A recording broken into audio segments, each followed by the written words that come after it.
Hello guys, it's me Arshad. Galaxy I T എമ്മിൻ്റെ പുതിയൊരു വീഡിയോയിലേക്ക് എല്ലാവർക്കും സ്വാഗതം. ഞാനിന്ന് വന്നിട്ടുള്ളത് ഒരു ലാപ്ടോപ്പ്, ലെനോവോൻ്റെ ഒരു ലാപ്ടോപ്പാണ്. ലെനോവോ G40 എന്ന മോഡലാണ് ഈ ലാപ്ടോപ്പ്. 15 ഇഞ്ച് സ്ക്രീൻ സൈസ് വരുന്ന ലാപ്ടോപ്പാണ്. പ്രോബ്ലം എന്ന് വെച്ച് കഴിഞ്ഞാൽ ലാപ്ടോപ്പിൻ്റെ കേസ് മൊത്തം ഡാമേജ് ആണ്. ഈ ലാപ്ടോപ്പിൻ്റെ ഇപ്പോഴത്തെ സിറ്റുവേഷൻ എന്ന് പറഞ്ഞാൽ തീരെ യൂസ് ചെയ്യാൻ പറ്റാത്തൊരവസ്ഥയാണ്. അതായത് നമുക്ക് ലാപ്ടോപ്പ് ഓപ്പൺ ചെയ്ത് വെക്കാനോ അതുപോലെ തന്നെ സ്മൂത്തായിട്ട് വർക്ക് ചെയ്യാനോ പറ്റാത്തൊരു സിറ്റുവേഷനിലാണ്. അപ്പം ഇനി ഉപയോഗിക്കണം എന്നുണ്ടെങ്കിൽ ഇതിൻ്റെ ഹിഞ്ചസ് മാറ്റണം, അതുപോലെ തന്നെ കേസ് എല്ലാം പൊട്ടിയിട്ടുണ്ട്. അപ്പോൾ ഈ കേസ് മാറ്റണം, ഇതെല്ലാം ചെയ്യണം. അപ്പോൾ ഇന്നത്തെ വീഡിയോ എന്ന് പറയുന്നത് ഈ ലാപ്ടോപ്പ് പുതിയൊരു കേസിലേക്ക്, അതായത് ഈ ലാപ്ടോപ്പിലെ parts, motherboard, hard disk എല്ലാം പുതിയൊരു കേസിലേക്ക് വെക്കുന്നൊരു വീഡിയോ തന്നെയാണ് ചെയ്യാൻ പോകുന്നത്. അപ്പോൾ നമുക്ക് നേരെ വീഡിയോയിലേക്ക് കിടക്കാം.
ഇതിൻ്റെ ഈ ഭാഗത്തൊരു ചെറിയ പൊട്ടുണ്ട്, അതുപോലെ ഈ ഏരിയയിലുള്ള ത്രെഡുകളെല്ലാം മിസ്സായി പോയിട്ടുണ്ട്.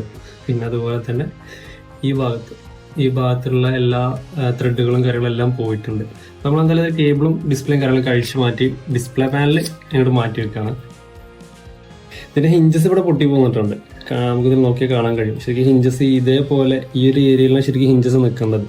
ഇത് ഇവിടുന്ന് പൊട്ടി പോന്നിട്ടുണ്ട്, ഈ ഒരു ഭാഗത്തുനിന്ന് പൊട്ടി പോന്നിട്ടുണ്ട്. അപ്പോൾ പുതിയ ഹിഞ്ചസ് നമ്മളെ കയ്യിലുണ്ട്. അപ്പോൾ ഹിഞ്ചസും കാര്യങ്ങളൊക്കെ ഇനി മാറ്റുന്നുണ്ട് കേട്ടോ.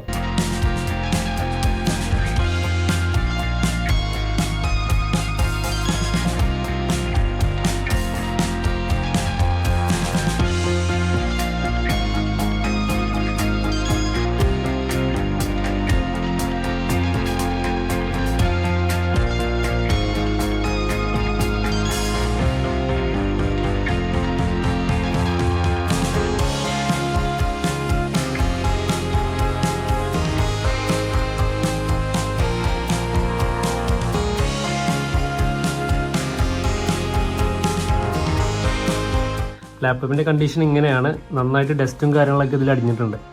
അപ്പോൾ ഇതൊക്കെ എല്ലാം നമുക്ക് ക്ലീൻ ചെയ്തെടുക്കേണ്ടതുണ്ട്.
ഇത് ലാപ്ടോപ്പിൻ്റെ ലെഫ്റ്റും റൈറ്റും സ്പീക്കറാണ് വരുന്നത്. അപ്പോൾ അത് അഴിച്ചെടുത്തിട്ടുണ്ട്. അതുപോലെ ഇത് വരുന്നത് നമ്മുടെ USB പോർട്ടും SD കാർഡിൻ്റെ പോർട്ടും ഓഡിയോ ജാക്കിൻ്റെ പോർട്ടാണ്. ഇത് സെപ്പറേറ്റ് ആയിട്ടാണ് ഇതിൽ വരുന്നത്. USB പോർട്ടാണ് 3.0ൻ്റെ പോർട്ടാണ് വരുന്നത്. അപ്പോൾ അത് നമ്മൾ അഴിച്ചെടുത്തിട്ടുണ്ട്. നന്നായിട്ട് ഡസ്റ്റും കാര്യങ്ങളൊക്കെ ഉണ്ട് ഇതിൽ. അപ്പോൾ അതൊന്ന് ക്ലീൻ ചെയ്തിട്ട് വേണം നമ്മൾ ഇതിലേക്ക് വെക്കാൻ വേണ്ടിയിട്ട്. അപ്പോൾ കേസിലുള്ള എല്ലാ സംഭവങ്ങളും നമ്മൾ അഴിച്ചെടുത്തിട്ടുണ്ട്. ഇനി നമ്മൾ അടുത്ത പ്രോസസ്സ് എന്ന് പറയുന്നത് ബോർഡും കാര്യങ്ങളൊക്കെ ക്ലീൻ ചെയ്തെടുക്കണം. ഇനി നമുക്ക് ഇവനെ ആവശ്യമില്ല. അപ്പോൾ ഗൈസ്, ഇതാണ് നമ്മൾ പുതിയ കേസ് വരുന്നത്. കീബോർഡ് കേസും അതുപോലെ തന്നെ ബോട്ടം കേസുമാണ് ഇത്. ഇതിൻ്റെ കൂട്ടത്തിൽ നമുക്ക് മൗസ് പാഡും കൂടെ ഇൻബിൽഡ് ആയിട്ട് വരുന്നുണ്ട് ഈ കീബോർഡ് കേസിൻ്റെ കൂട്ടത്തിൽ. പിന്നെ രണ്ടിൻ്റെ ഒരു ഡിഫറൻസ് എന്ന് പറഞ്ഞത് ചെറിയ ചെറിയ മാറ്റങ്ങളുണ്ട് പുതിയ കേസിലെ ഡിസൈനിലും. അതുപോലെ തന്നെ ലെനോവോ എന്ന് പറഞ്ഞ ബ്രാൻഡിങ്ങിലൊക്കെ ചെറിയ ചെറിയ മാറ്റങ്ങൾ വരുന്നുണ്ട്. പുതിയ മോഡൽ ലോഗോ ആണ് ഇതിൽ കൊടുത്തിട്ടുള്ളത്. ഒരു പുതിയൊരു ഫിനിഷിങ് നമുക്ക് അതുകൊണ്ട് തന്നെ പുതിയൊരു ലാപ്ടോപ്പ് ആണെന്നുള്ളൊരു തോന്നൽ നമുക്കിതിൽ ഫീൽ ചെയ്യും. കുറച്ച് ടഫായിട്ടുള്ള പരിപാടിയാണ് ഇനി ചെയ്യാൻ പോകുന്നത്. ഇതിൻ്റെ ഓരോ കറക്റ്റ് സ്ഥാനത്തും നമ്മൾ ഓരോ പാർട്സും പ്ലേസ് ചെയ്ത് വെക്കണം. അതാണ് ടാസ്കിലൊരു പരിപാടി. അതെങ്ങനെയാണെന്നുള്ളത് നമുക്കൊന്ന് ചെയ്ത് നോക്കാം. ഞാൻ പറയാൻ കാരണം എന്താ വെച്ച് കഴിഞ്ഞാൽ പുതിയ കേസിലോട്ട് മാറുമ്പോൾ തന്നെ ചിലപ്പോൾ ചില ഏരിയകളിലൊന്നും നമുക്ക് മദർ ബോർഡ് പ്ലേസ് ആയിട്ടിരിക്കലോ അല്ലെങ്കിൽ ഇതിൻ്റെ ഹാർഡ് ഡിസ്ക് ബാക്കിയുള്ള പാർട്സുകളൊന്നും ചിലപ്പോൾ കറക്റ്റ് സെറ്റായിട്ട് ഇരുന്നോളന്നില്ല. അങ്ങനത്തെ കുറേ റിസ്കുകൾ ചില കേസിൽ വരാറുണ്ട്. നമുക്ക് ഇതിൽ അങ്ങനെ വരുമോ എന്നുള്ളത് നമുക്ക് നോക്കാം. എന്തായാലും നമുക്ക് ഇതിൻ്റെ ബോർഡും കാര്യങ്ങളൊക്കെ ഒന്ന് വെച്ച് സെറ്റാക്കി എടുക്കാം.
അപ്പോൾ ഗൈസ്, ബോട്ടം കേസിൽ നമ്മൾ മദർ ബോർഡും ഹാർഡ് ഡിസ്കും കാര്യങ്ങളൊക്കെ വെച്ച് സെറ്റ് ആക്കിയിട്ടുണ്ട്. ഇനി നമ്മളടുത്ത് ചെയ്യാൻ പോകുന്നത് ഡിസ്പ്ലേ കേസാണ്. ഡിസ്പ്ലേ കേസ് നമ്മൾ ചെയ്യുമ്പോൾ അതിൻ്റെ പഞ്ചിങ് കറക്റ്റായിട്ട് നമ്മൾ റിമൂവ് ചെയ്യണം. ഇല്ലാന്നുണ്ടെങ്കിൽ അതിൽ ചെറിയ ചെറിയ ക്ലിപ്പുകളാണ് വരുന്നത്. അതെല്ലാം പൊട്ടിപ്പോലെ ചാൻസ് ഉണ്ട്. അപ്പോൾ നമുക്ക് ഡിസ്പ്ലേ കേസും കാര്യങ്ങളൊക്കെ ഒന്ന് സെറ്റ് ചെയ്ത് വെക്കാം.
അപ്പോൾ ഗൈസ് നമ്മളെ വർക്ക് കംപ്ലീറ്റ് ആയിട്ടുണ്ട്.